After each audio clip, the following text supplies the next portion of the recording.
Director Arbach substituting for Director Penrose. Here. Director Lohman. Here. Director Clark, I don't see him. He's not. Sure, he'll be joining us. Okay. Director Radek. Here. Director Slater Carter. Present. Chair Dye. Here. Could you introduce the others who are from staff who are on the meeting? Yes, that was my next thing anyway. Sorry. That'll be my routine from now onwards. So we have Peter and Jesse from Maze Consultants as a part of a finance team, and with George from SAM. Then we have Tim and Gabe from the operations from SAM. And we have Jeremy, who's our general counsel. And you are, and I'm Kishan Prativadi. And then we have public general manager. General manager, okay, with the designation. Yep. All right. All right. Moving on. Do we have any members of the public who would like to speak on items that are not on the agenda? I believe Greg has raised his hand. Does. Yep, he's raised his hand. Greg Diegan? Yeah, I can you hear me? Yes. Yes. I was surprised when reviewing the agenda. I did not see the local hazard mitigation plan listed as an item for discussion.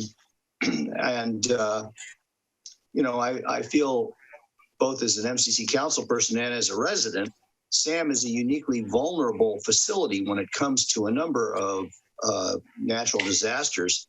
And I'm hoping that we're going to get a plan together, and I don't know what you're going to ask for. As far as I'm concerned, you could ask for a whole new plant, given the age and vulnerability. But I'm hoping to see some visible progress on this matter in the coming meetings. The submission deadline for the first stuff is May 21st, is my understanding. That's it. Thank you. Kishan and I have been discussing this. It's going to be on our next agenda. Kishan, do you want to speak to this? Yes, I'd like to first inform that SAM as a joint powers authority is not eligible as an annex partner. I've got in touch with the county with Ann Ludwig, who's the project manager. And the best way to proceed forward in the LHMP or the local hazard mitigation plan is to participate as a stakeholder under another organization plan, which means that we could team up as a stakeholder either with Half Moon Bay, Montara, or Granada, or with all of them. I'm not very sure whether we can do with all of them. But the only difference is that as a stakeholder, we can participate in grant applications, grant funding projects, but we would not be the actual applicant. So we would have to partner with another organization. Now, the May 21st deadline, I believe, is, I've contacted them, and we are expected to give the list of assets to our partnering agency. We are not required to give the list of projects, but nevertheless, we plan on bringing it to the SAM board on the proposed projects which we intend adding to the LHMP. That'll probably be in the next meeting. That's it. I'd like to add that the SAM plant, I think it came through, what was it, the 19 whatever earthquake, not 1906, but what was it? I've forgotten the year now. 1992? 89, thank you. It came through the 89 earthquake pretty well, didn't it, Tim? Yeah, I thought so. Can I just ask who it is with the phone number at the bottom there? Is that Matthew? Oh, it's Matthew. My internet is screwing up. It will not go to the Zoom link and connect. So I had to call in. All right. Well, I just wanted to note that you were here and part of the meeting. Yes. Kishan. Yeah, I forgot to introduce Susie. Oh, yes, of course. Very important. Yep. I'm sorry about it. Just slipped my mind. Sorry. We have a great team from SAM who's part of this meeting. All right, moving on. Consent agenda. I would like to pull the minutes because I'm not sure that I agree with the way the description of the TMDL presentation was put together, nor with the way Jeremy's remarks were characterized. So no big deal, but we'll bring it back at our next meeting, if that's all right with everyone. So for the consent agenda, I guess we will be approving the disbursements for April 26th. We have a motion? So moved. Second. Can we have a roll call, please? Director Radwak, Yes. Director Lohman, Yes. Director Clark, Aye. Director Radek, Yes. Director Slater Carter, Yes. Chair Dai. Yes. All right, moving on to regular business. Discuss proposed contract collection services budget for FY 21-22 and authorize the general manager to submit it to the member agencies for approval. Kishan. Yep. I have a short PowerPoint which I'd like to share. Let me just go to the share screen first.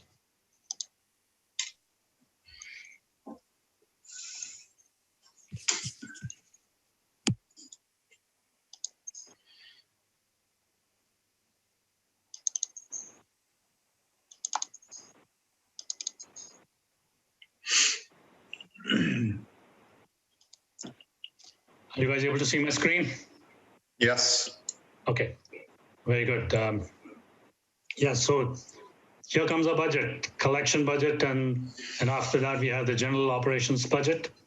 I would like to first thank our finance team, especially Peter and Jesse from Maze Consultants and George from SAM Finance and Accounts Department for helping me, or rather putting together the budget completely. I mean, they did most of it. And of course, I would like to thank our finance committee who reviewed it, made minor changes to it, and accepted it to bring it to the board. And of course, I don't want to forget mentioning all thanks to our member agency managers. We had several meetings with the member agency managers, and they provided a lot of constructive feedback, and we were able to make changes. And this is the budget which we are going to present to the board today. So let's start with the collection contract service budget, which is the item 4A. Now, last year, all the agencies had agreed that... Kishan, can you just explain, make it really clear that this is a separate contract from the operations of SAM? Yes, collections is a separate contract which SAM has got with all the 3 member agencies. And this gets literally renewed every year, I would say. And this is as per the JPA, it's a separate contract. And right now, we are requiring the board to give us authorization to take it to the member agencies for their approval at their respective board or council. We will bring it back to the SAM board for final approval to be adopted. Thank you. So last year, we had discussed and agreed with the member agency managers that a minimum of 50% of their lines will be cleaned on an annual basis. And then with the remaining time, we would then discuss it with the member agency managers to identify what needs to be done. So this is the same process which has been followed for preparing this budget for the collections budget. And the total costs which were included in this budget were basically for cleaning, then the maintenance of the lift stations, routine maintenance, cleaning the hotspots, emergency responses, USA markings, and attending some important meetings. So there are primarily 4 employees in the collections department. All of them are authorized 4 positions which are included in the budget. So 3 of them are used for flushing or for cleaning the lines, and 1 is used for maintenance of the lift stations. And the lift stations, we manage 13 lift stations for Montara, about 21 or 22 grinder stations in Montara, 3 lift stations in Half Moon Bay, 1 lift station in Granada area. So for the employees, all applicable merit step increases have been considered as 1 step, which are included in the budget. There has been an increase in premium pay by about 56,000 due to additional overtime, additional maintenance, which we did last year. We are presuming that it would get repeated this year too, and therefore we have budgeted for that too. The retirement contribution budget has decreased slightly by about $2,000, and we have globally added about 3% CPI to all non-personal costs. So personal costs, there has been an overall increase by about 107,000, primarily because of staff salaries, which included a cost increase as per the MOU which has been signed, as well as increase in premium pay, which is based on an increase in overtime due to additional maintenance, as I've indicated earlier. Slight decrease in retirement mentioned earlier.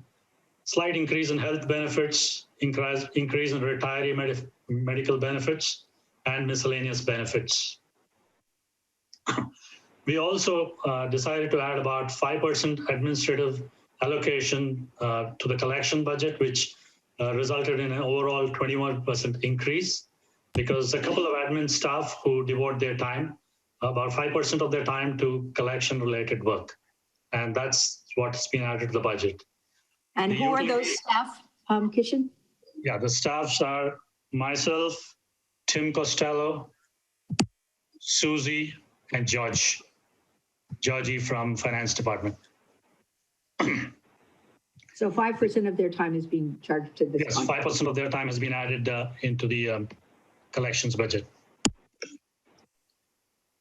We also had a utilities increase, so that has also been added. Okay. Coming to the professional services, we've reduced professional services by about $4,500 based on actual expense expected, because really we have not incurred any professional services during the last financial year, so we think it'll continue the same. Insurance premiums, we have moved indirect costs to general budget. Only direct costs have been considered to the collections budget this year. Indirect costs have been moved to general budget, and the direct costs are primarily we've set aside about $25,000 for vehicles for collections. We've reduced the equipment rental by about $75,000 because there has been no equipment rental in the last year. We don't expect any new rentals. We increased the equipment by about $175,000 for a new truck. I will explain to you about the trucks in my next slides. And we've increased about repairs and maintenance for about $25,000 for estimated repair and expenses for the existing truck. We keep changing tires for the new truck or certain accessories, and therefore we've kept aside about $25,000. So therefore there's a total overall increase in collections budget by about $200,000, which is about 30%. So coming to the trucks, we've got 3 trucks in collections department. This is a truck which we call it a Sam 10. This is purchased in 2015. This is a great truck, looks very good. It's in a very good condition. So I hear you guys asking me, then why do you need a new truck? Well, we need a new truck because this is a huge truck, big truck, which is not easily, which cannot be used easily in areas which cannot be accessed, especially in easements in Granada areas. And therefore, we need small trucks, which are called jetting trucks. So we do have 2 small trucks, basically Sam 8. This was purchased in 2005.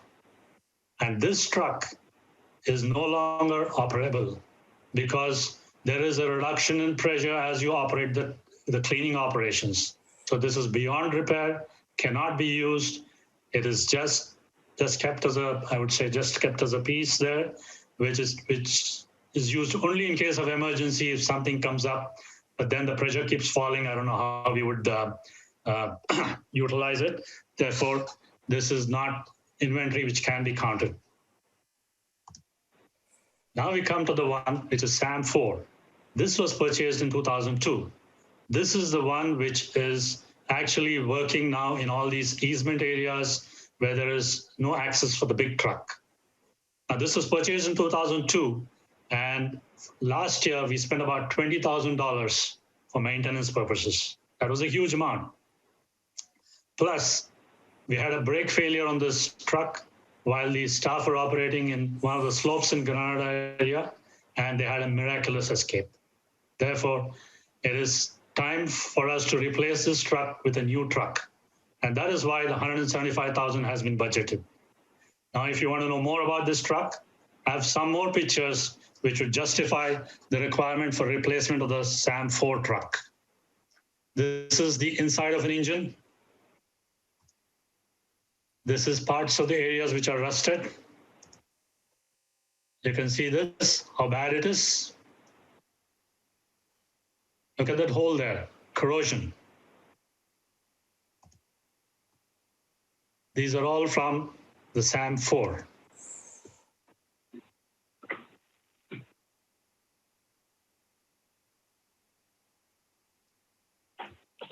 Well, that's it about the trucks, and that is our justification for adding $175,000 for a new truck. Let me interject that we talked to Clemens about this today, and he agrees that this is appropriate expense. So does Chuck at GCSD. Does anyone have questions about the truck issue? It's a big. This is Matthew. I have a question. Kishan, assuming this budget for collections is passed, how many functional trucks will there be? 3 again? No, there will be one big truck and one new truck. And that will be sufficient?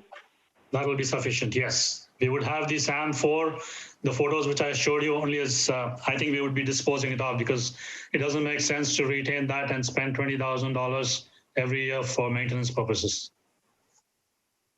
That'll be more than sufficient for us. Okay. Okay, and I would also like to add that Half Moon Bay manager, also John Doughty, approved this when we discussed it in the managers meeting. So the member agencies were for the new truck.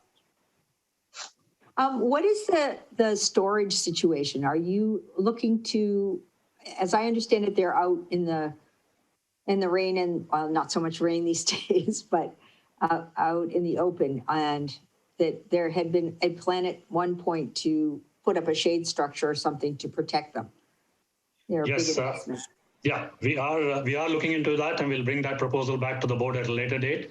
We have identified an area inside the treatment plant, and we plan on putting a carport there and probably have these vehicles out there. But we still do not have the actual cost for it, but we'll bring it back to the board at a later date. Great, thank you. I think that will pay for itself very quickly. Yes. All right, moving on. Thank you, Kishan. That was good to know. Okay, coming on to the staff.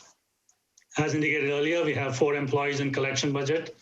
We have 3 collection workers, 1 maintenance mechanic. And all 4 employees are scheduled for step increase in the sense they're all under PEPRA. They're not under the classic CalPERS requirement. So the total authorized is 4, and all 4 have been filled in this position. So the total collections budget is about $873,613. The wages is about 52%, which constitutes about $455,000. And the next highest is equipment, 20%, which is $175,000. You have the details of these in your packets, but I can address any questions you have on any of these.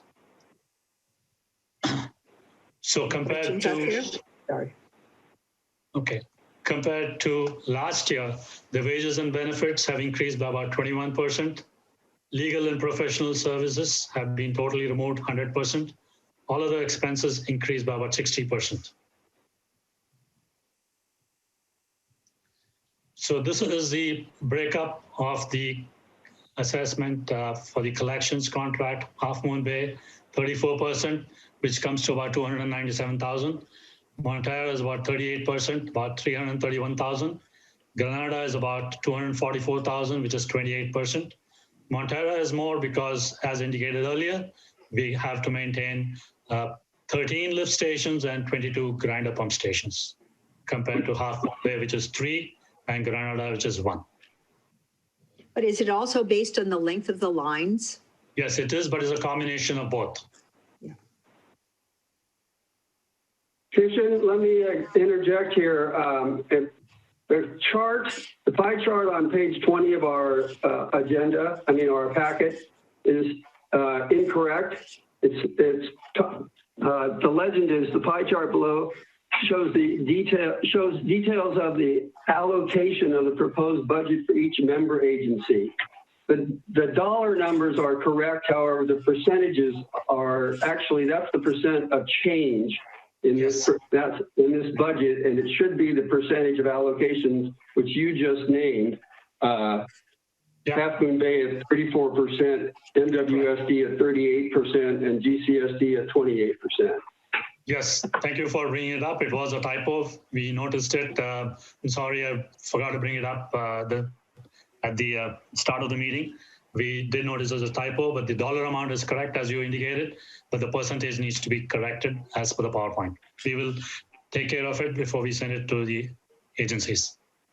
Thank you for bringing it up, Director Clark. All right. So the change in the agency fees, Half Moon Bay, there's an increase of 31%. Granada, there's an increase of 31%, and Montero, there's an increase of about 28%. So there's an overall increase of about 30%. Any questions, discussions? Just one quick comment. The process tonight is just to vote to pass this out to the member agencies. We're not approving this at anything at this point tonight. Correct. The process, the point here is to just authorize the general manager to pass it on to the member agencies for discussion at their respective council or board. I want to say it is very nice that this has, it's very much of a relief that working with the managers, that this has gotten done on time and in a very efficient manner. And so my congratulations and thanks to each of the managers, Keishan, Clemens, John, and Chuck, for working so well together. Thank you. I agree. I think it's a real pleasure to see a budget that's coherent and makes sense. And can I have a motion to submit this to the member agencies for approval? So moved. Second. Great. Could we have a roll call, please? Director Radbach? Yes. Director Lohman? Yes. Director Clark? Aye. Director Raddak? Yes. Director Slater-Carter? Yes. Chair Dye? Yes. Well done, everyone. And it's nice to see Thank you, this go Board. through without issues. Thank you very much. Yes. Moving on to the general budget. Yep. I have a small PowerPoint for the general budget too. Let me quickly share my screen.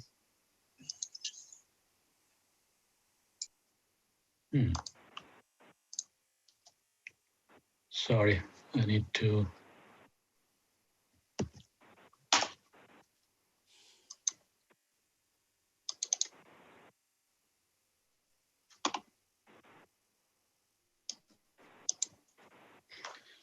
Can you see my screen? Yes. Okay. So the operations budget also, we went through the same process. We discussed it with member agency managers in more than 2 meetings. And then we brought it to the finance committee. And after the discussion, the finance committee got approved to take it to bring it to the board tonight. And again, I would like to thank our finance team for this operating budget, Peter, Jesse, and George, the member agency managers, and finance committee for bringing it to this stage to put it up for approval for the board to take it to the member to be sent to the member agencies.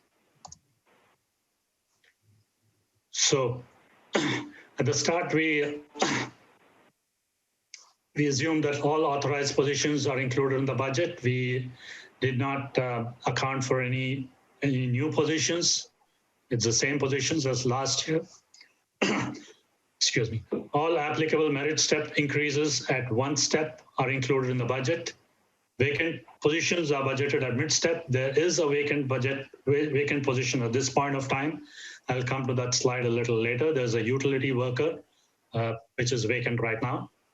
There's a decrease in health benefits of about 18,000 due to allocations to the collections budget.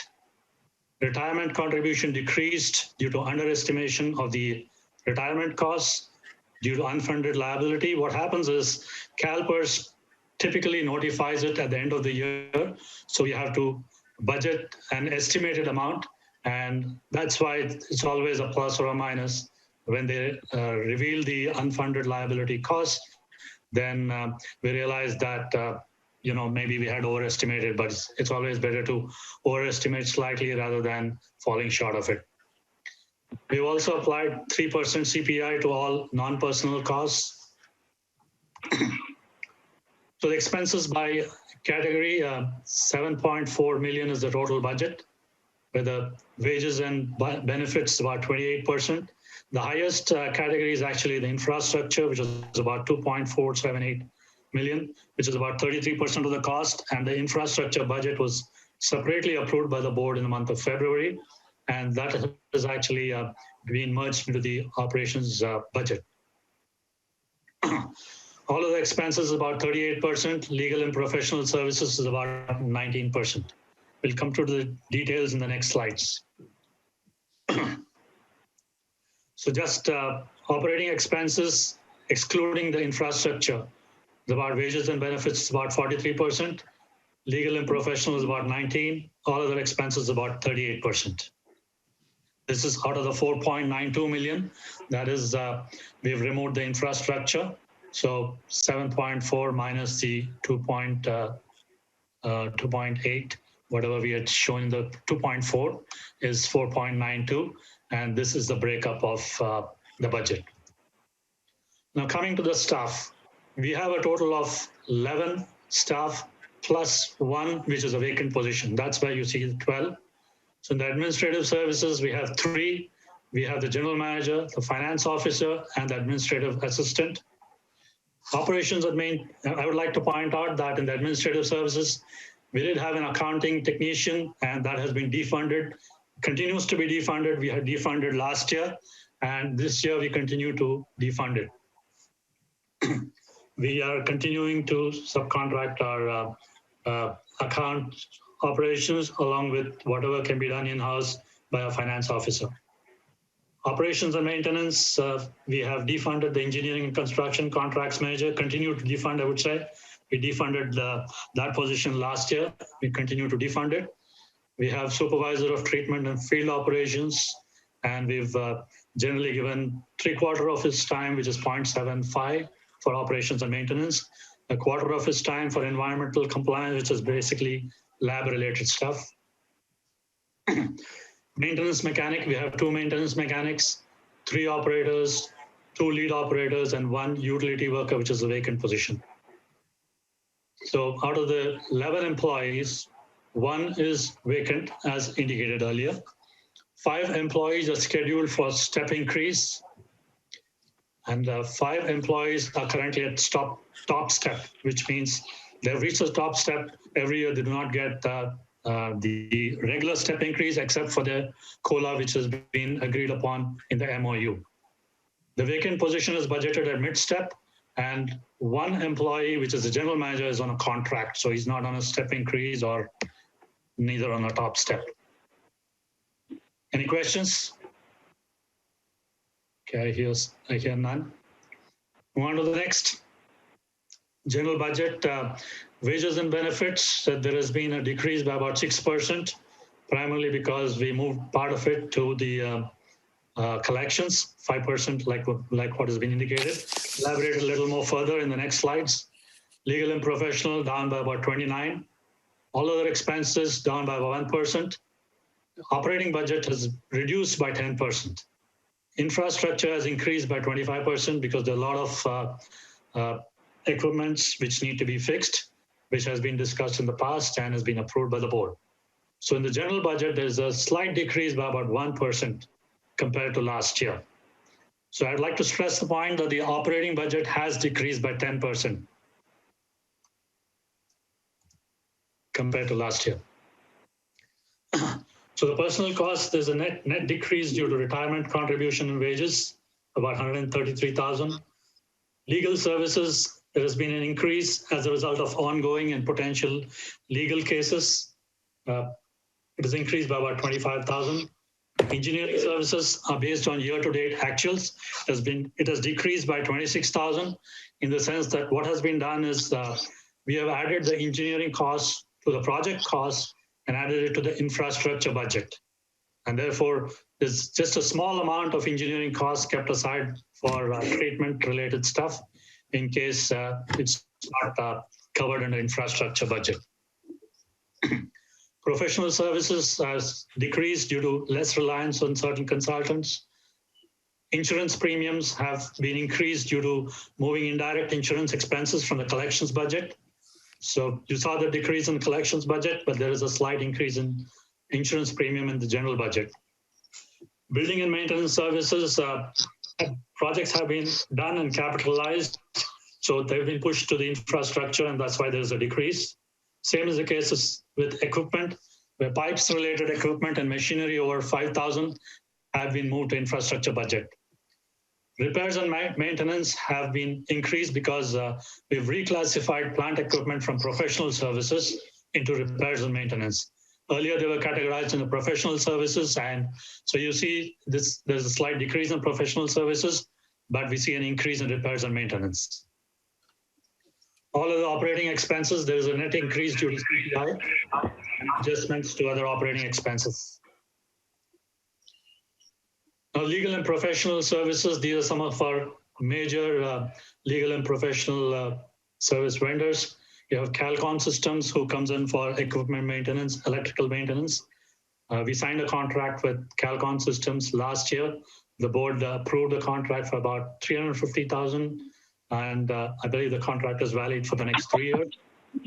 They take care of all our electrical requirements. We do not have any electrical electrician on board, on staff. So they take care of all the electrical work. They're certified electricians for SAM. Then we have a general counsel, Rutten and Tucker. Accounting services, Mason Associates. We depend upon them for preparing the budget, which is being presented to you now, plus our day-to-day accounting. They help us with that. Alpha Analytical Labs testing. We've seen a huge increase in the lab fees this year, especially with the process upsets. We've almost been paying $10,000 a month compared to $2,000 a month, which we used to pay prior to October. In the month of October, we had planned upsets, and therefore we had to do more samplings. We had to do samplings at locations outside the plant, and we're still trying to find the needle in the haystack. Then we have Peninsula Pump and Equipment, who carry out equipment maintenance for us. And this firm actually does a lot of reconditioning for us. We have a lot of pumps which are pretty old at Portola, at Princeton, and they take care of it. In fact, parts for these pumps are no longer available. We try our best to repair them. Otherwise, if you are not successful, then of course we come out for new pumps. But Peninsula Pump helps us for repair and maintenance of these pumps. Precision IT Consulting, they take care of all our IT work remotely. We had actually gone out for a bid 2 years back when our former general manager was here.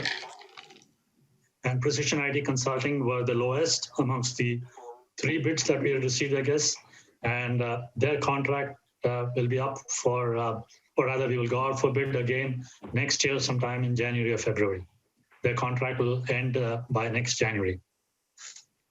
Boucher Law Firm, he's our employment counsel, and he's one of our legal and professional services vendors or major vendors. Any questions?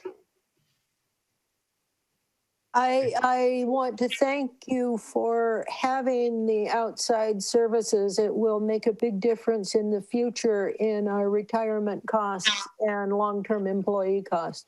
So I think you're making good choices for Sam. Thank you. Thank you. So the CalPERS rates, there's been a slight decrease in the employer rate. For classic members, the employer rate has decreased from 11.7 to 11.6. Excuse me, members, yes. Deborah Ruddick has a question. I'm not seeing. I Yes. noticed her hand was up. Yeah, I Yes, can't see everyone. twice I had my hand up and twice somebody lowered it, not me. I think it So- automatically goes down, but I'm sorry, I'm not seeing, I don't have any way to see. Go ahead. Yeah, so I had asked previously to see what the individual budgets were for Rushin and Tucker and Boucher Law Firm. Not a lump sum. I want to see the breakout. You want to see the breakout as to how much we've set aside for each one of them for the forthcoming year? Or do Yes. you, okay, for Rutten and Tucker, I believe it is 125,000, and for Boucher, it's 75,000. 75,000? 35. Yes, What, how much? 75,000. See, the legal fees, legal services is 175,000 proposed in the general budget. Out of the 175,000, it is, I'm sorry, I stay corrected.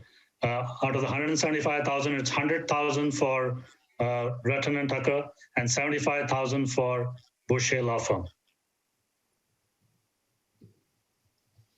Did this answer your question, Director Ruddock?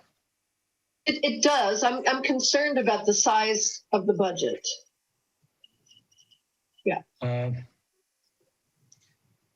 We would have to see how it goes in the forthcoming year. This is based on what has been expended to a large amount this year. We had a lot of involvement of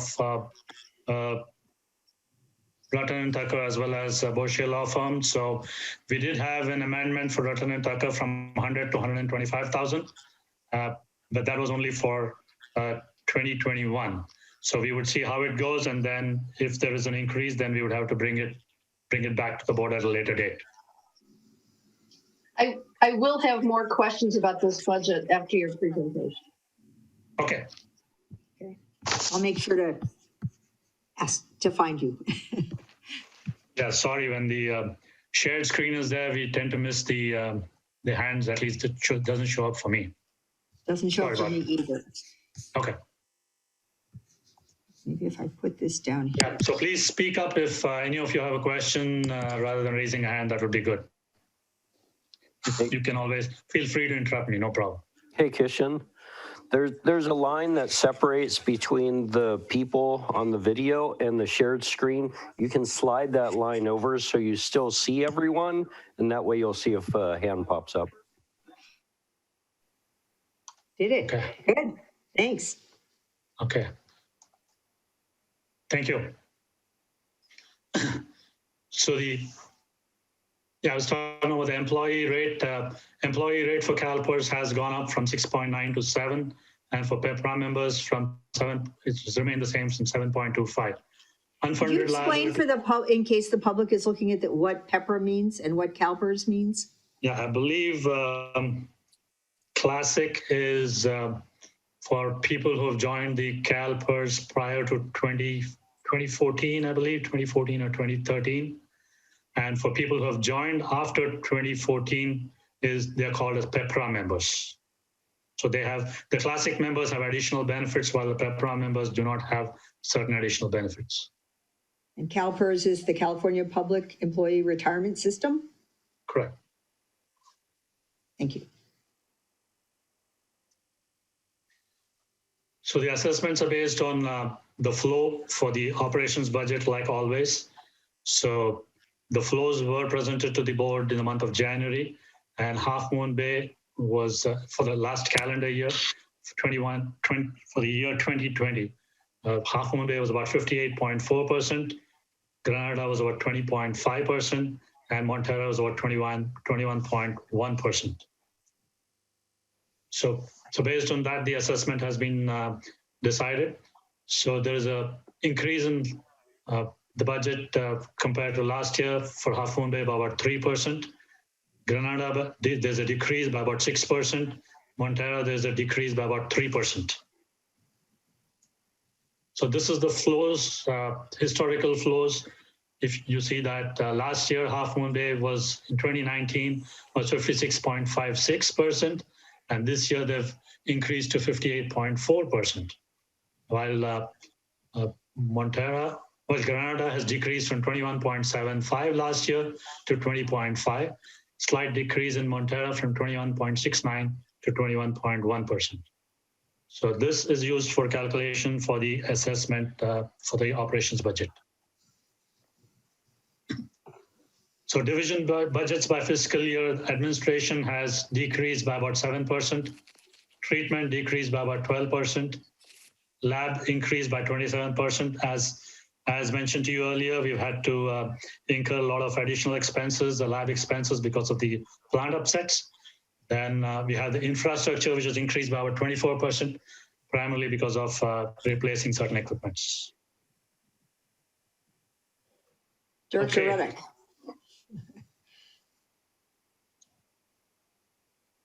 Thank you, Kishan. A very good presentation.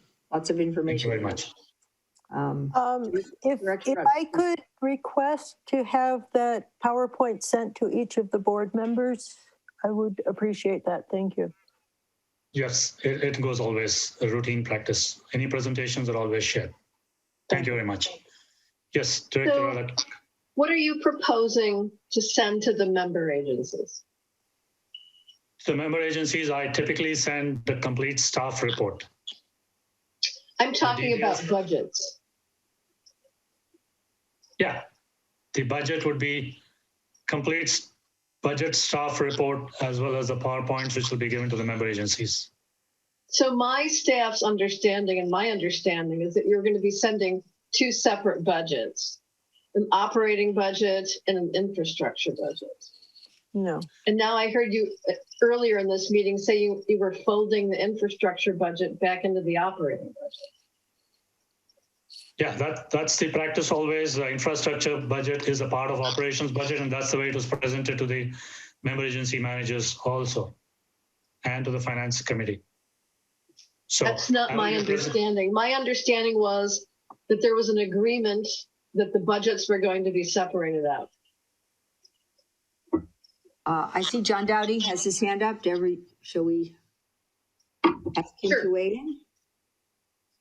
Sorry, the sun is coming through my window. Kishan, that's not what our understanding was. Our understanding all along was that we would have a separate, distinct budget. And you absolutely understand that that was the understanding, because at one point we were discussing the issue of whether that was based on ownership or whether it was based on flow. And that was a separate budget. And what was indicated was that Mays and your consultants agreed that that should be a separate, distinct budget. I have developed everything around a separate, distinct infrastructure capital budget. And that is not the understanding that I left any of that. And I don't believe that's what we understood at the last finance committee either. So I'm extremely unhappy tonight about the fact that we're having this conversation. We expected, basically, as you've submitted to us as managers, 3 budgets, one for the collections, one for the infrastructure and capital, and the other for the general operating budget. I have a question. Go ahead. Thank you. I believe the question of budgets is addressed in the JPA, and so this question is aimed at Jeremy. I believe there's only one budget in the JPA, and that however many pieces you want to put the budget into, it ultimately comes back to a single budget. That's the position that legal counsel has historically made, from what I read for Sam, that there is one, whether the cost is characterized as capital or not, if it's used to maintain an existing facility with existing function, then that's been historically part of the operation and maintenance budget. There is also a provision in the JPA agreement that talks about new projects. But historically, that what we're talking about, the operation and maintenance budget, that has included historically capital, from my understanding. Thank you. Further discussion? So, well, let me clarify that then. So any division within the budget for clarity is perfectly acceptable, but when it comes to passing the budget, it will be presented as a single budget for passage. And if it is determined somebody wants something else, some agency or person wants something else, then we need to do an amendment of the JPA. Am I correct? If you want to pass budgets or allocate costs in a different manner than Sam has historically done it, then yes, you would need to amend the JPA. Thank you.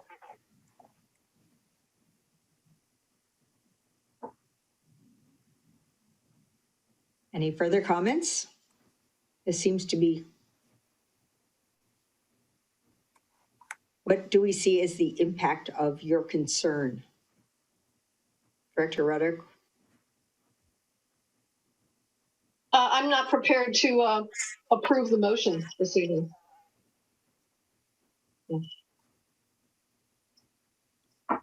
And I assume Director Ruddock?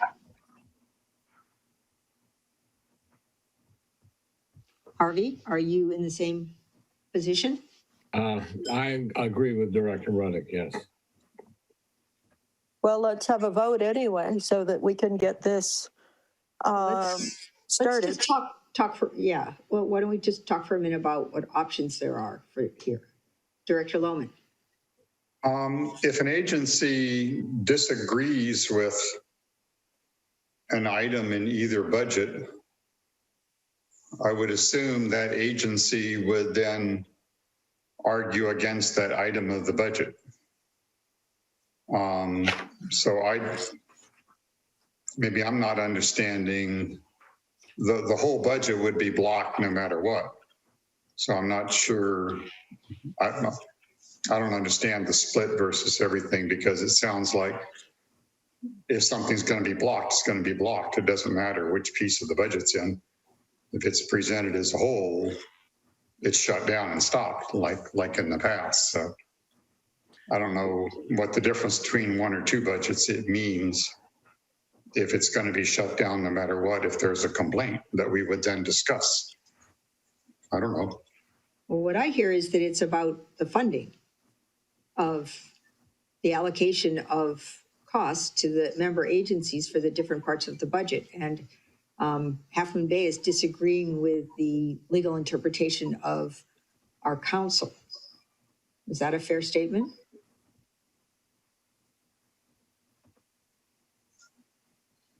Jeremy? You know, I'm not sure if they're disagreeing with me or not. I mean, they have a different view as to how budgets should be broken out.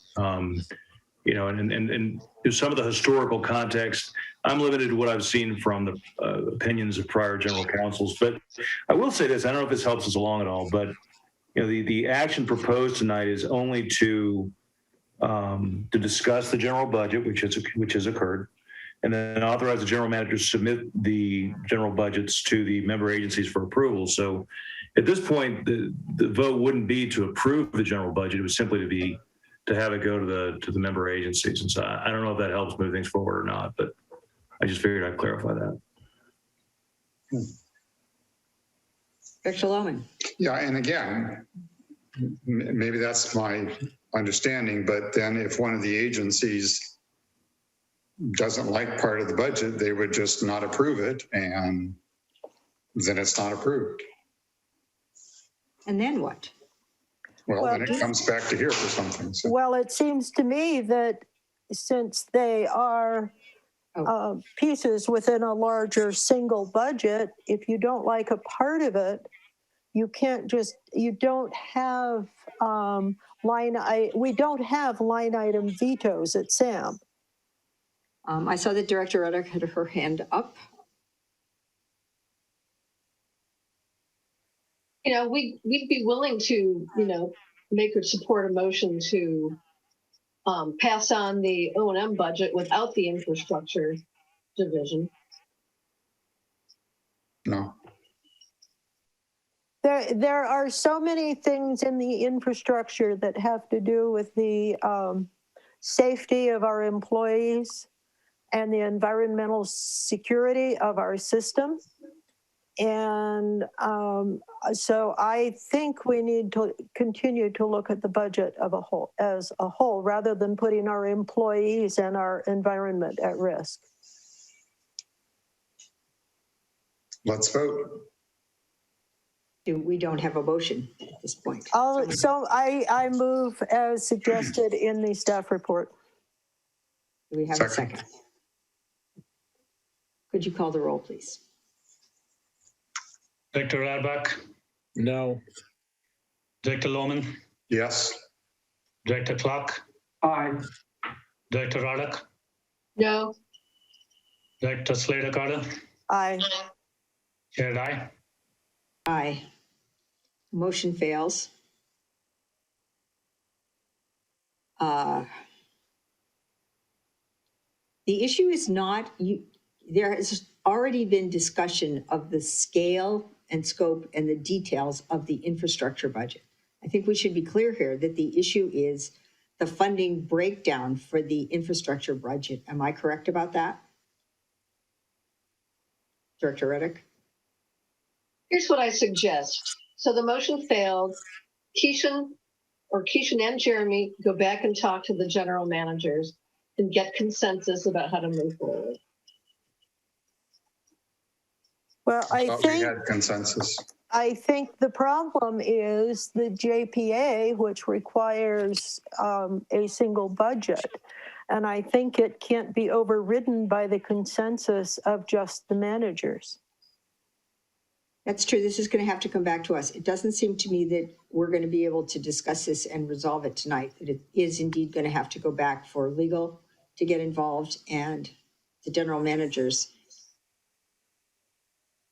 In the past, I understand there have been impasses, and I'm trying to understand because we're going to have some discussions, and I look forward to those, and I'm certainly here to work with Kishan to try to find a solution here. But I know there have been votes under protest. How was the board able to move past impasse in the past?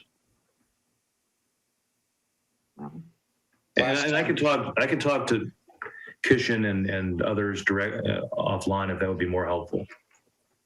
I wasn't there when that happened. Could someone else want to speak to that? Or there have been several ways that it has been done. Some of the things that needed to be done were redefined. 1 year, Half Moon Bay, we didn't have a budget for 6 months. So I don't understand. What would Half Moon Bay do to the infrastructure budget? I think we should send this forward and let each agency mark the budget up as they will and then bring it back to the board. again, I just want to clarify, Half Moon Bay doesn't have an issue with the details or the scope of the budget, correct? It's the funding mechanism for that, for the infrastructure budget is their issue, right?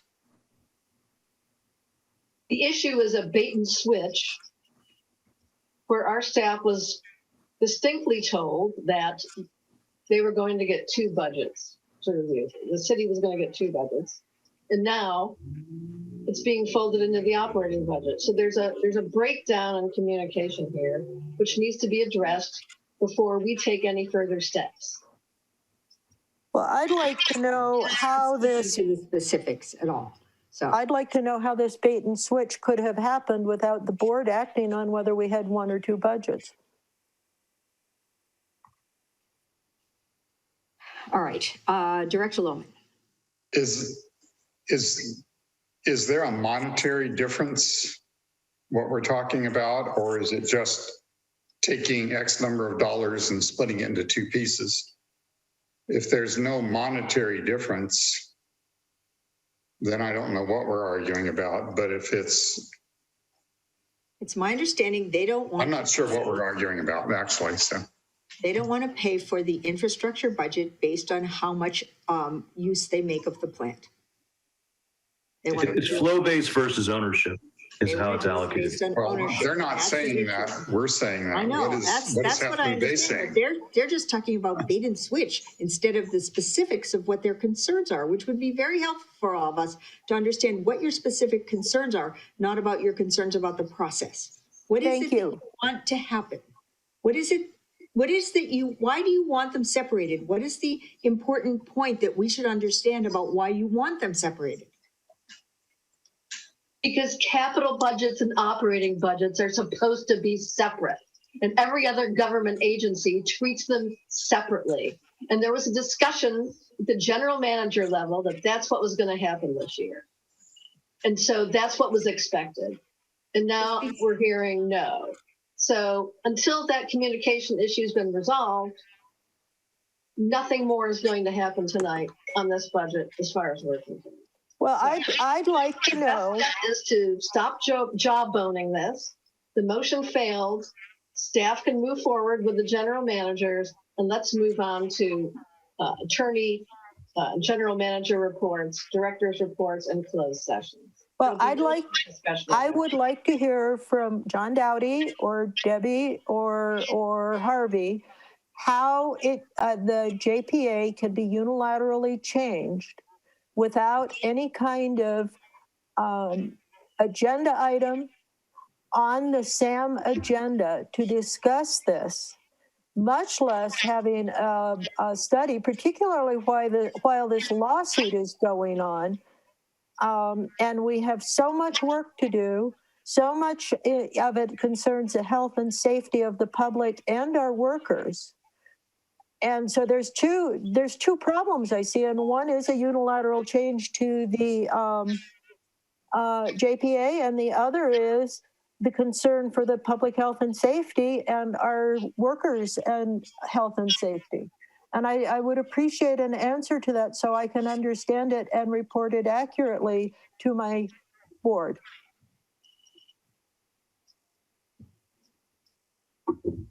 So I'm getting stonewalled. All right, well, I don't understand either. I think it's, all we hear is a process question and there has to be some reason. I mean, no one is explaining any reason why this was what they wanted. They just say they wanted it and they didn't get what they wanted. And so they're not going to approve it without telling us why they wanted it done in that particular way. So I have a hard time with this, but I guess since the motion failed and since we're not going to get any explanation of why Half Moon Bay wanted this change or this done differently, then we'll have to ask Kishan to speak to the general managers and the attorneys and try to understand. Maybe they can figure out why Half Moon Bay wants this different way of doing things, because they won't tell us. So, all right. That said, if there's any change to the JPA, it must. How about I will speak with the consent of my board members and everybody else, I guess. Sure. You wish that, Chair?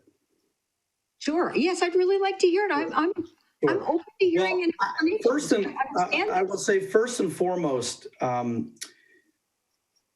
the general managers all for the last several years, I think, have consistently and unanimously agreed that the capital budget should be a distinct budget and should be separated out simply because they are unique, different absolutely from the operating budget, much like I think most of, if not all of your budgets as well. I know ours is.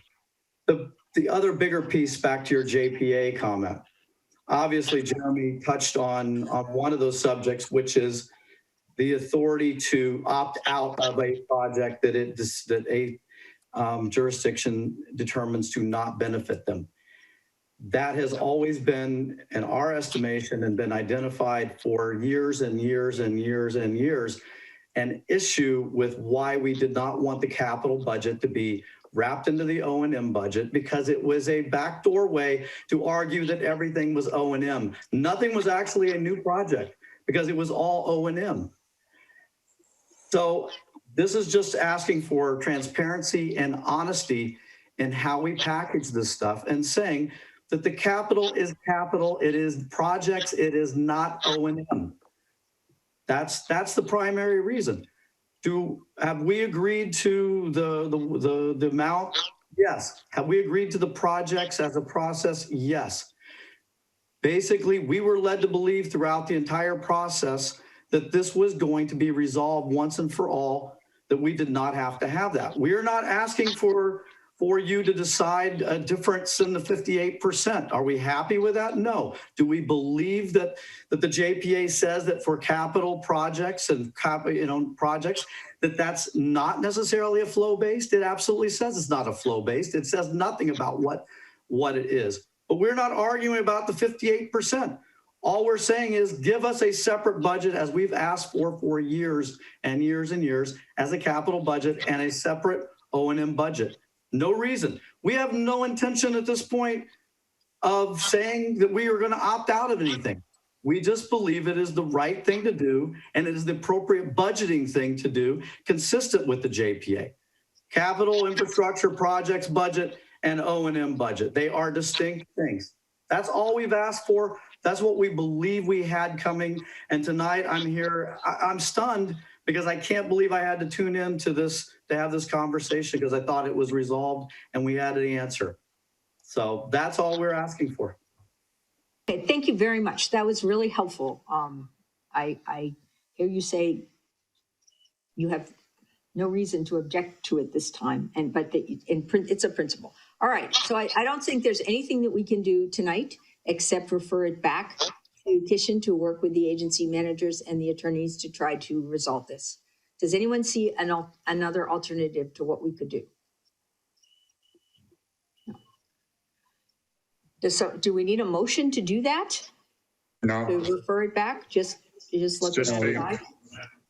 Yeah, the item is already, you didn't get a passing vote. Okay. So I would just, one thing to consider is as legal counsel is looking at the JPA agreement, we're going to have a discussion. It would be helpful. There is no, I don't view this as, there hasn't been a failure of a budget yet, because the motion was just to send it back to general managers at this stage, or to the member agencies. But the effect of the failure to approve budgets, that's something that folks should take a look at, because the JPA does address that, and it may be something that we want to try to avoid. Right. Well, hopefully we can get this resolved and bring it back. Yeah, but I would like to emphasize that this might impact bringing the budget back for final adoption to the board. Yes. There's a certain timeline that we have to meet, but Yes. this will delay it. And I don't think we're going to convince Half Moon Bay to vote yes on this. No, we'll work with general counsel and the member agency managers and make sure that we're able to expedite this decision process. But nevertheless, we have to go through this process again, bring it to SAM board for approval to send it to the member agencies. By the time we do all that, we might miss one of the meetings of the member agencies. We'll try our best to make sure that the timelines are maintained, okay? Thank you. All right. Anything further on this topic? Any from the public want to speak? All right, moving on to general manager's report. And could you also address the fact that there was no balance sheet in the financial report? Yes. Normally in the second meeting of the month, we have the balance sheet details given as a part of the consent agenda, which is normally 3C. But this time we saw that we spent a lot of time on the budget and we were not able to complete it within the required time. And therefore, it'll be brought forth to the board in the first meeting in May. Okay. And general manager's report? Yep, we have the packet. We have details in the packet. If there are any questions, staff is here to answer those questions. I had one question, which is, I was curious in reading the daily report. I understand the frustration of the staff on some of the problems that they've been having. I wanted to know more about the recycled water that's used in the plant for the wash down hoses, etc. What recycled water is that? You want me to answer that? Yes, Tim, go ahead. Number 3 water. Well, you wanted me to answer it and then you answered it, man. No. It Give says details on the water, number but that 3 didn't water. tell me anything. I didn't know what that meant. That doesn't tell her. The number 3 water, the recycled water in the plant. What that is that's it's the chlorinated water, but it's not dechlorinated, so it's not necessarily the effluent water. So it's the chlorinated water within the plant before it gets dechlorinated, before it goes out to the ocean.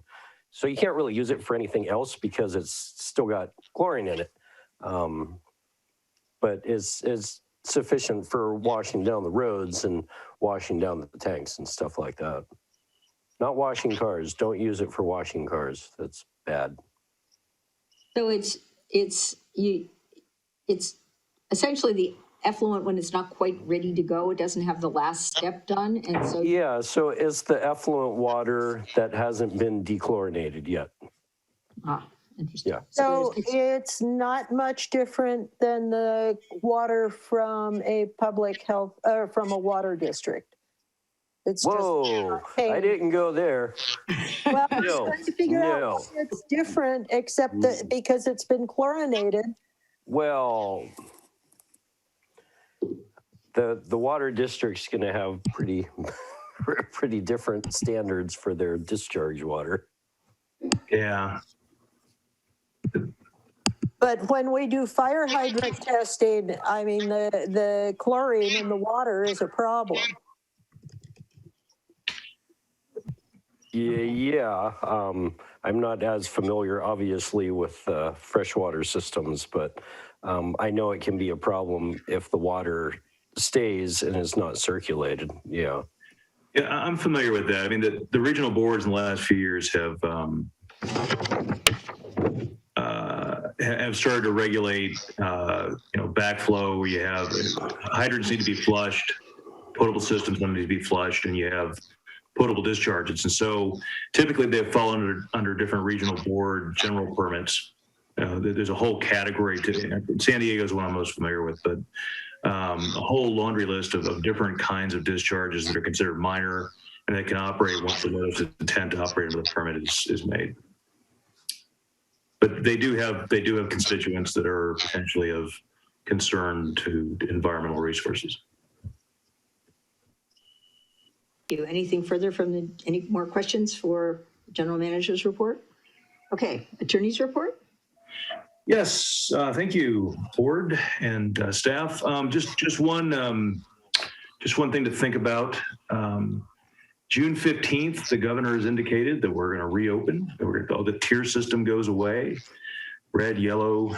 There was never a green, but the four different colors. What I don't know, and I've done some research on it, I have not been able to find the answer, is what that does for the Brown Act, and whether the governor anticipates rescinding in part or in whole some of the executive orders that have suspended the otherwise applicable provisions of the Brown Act. So anyway, that's something we just need to watch.